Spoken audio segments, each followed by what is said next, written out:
From food, humans must get organic molecules to make ATP, build tissues, and serve as coenzymes.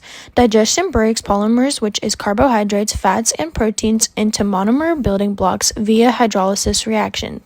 Then absorption takes these monomers into the bloodstream to be used by the cells.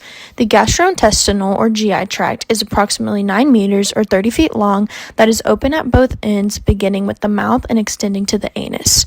Motility is the movement of food through this tract. Accessory organs include the teeth, tongue, and salivary glands that are all part of the mouth, along with the liver, gallbladder, and pancreas.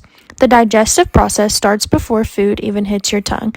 The anticipation of a tasty bite causes the glands in your mouth to start pumping out saliva, rightfully known as your salivary glands. About 1.5 liters of this liquid is produced each day.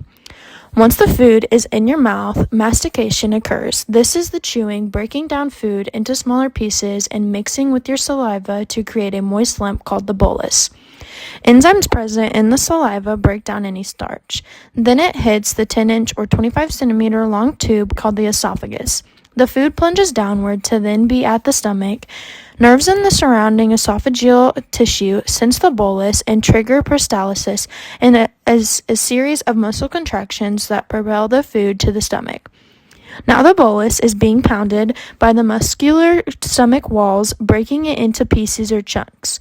Hormones secreted by cells in the lining trigger the release of enzyme-rich juices and acids from the stomach wall that will start to dissolve the food and break down its proteins.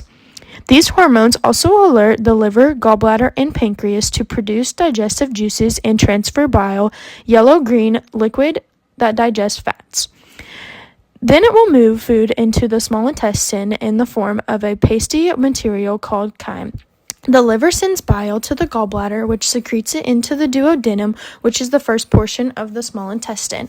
Then it will pass through the lower two portions of the small intestine, the duodenum and ileum, which are coated in millions of tiny projections called villi and microvilli that greatly increase the surface area for absorption of nutrients and the transfer into the bloodstream.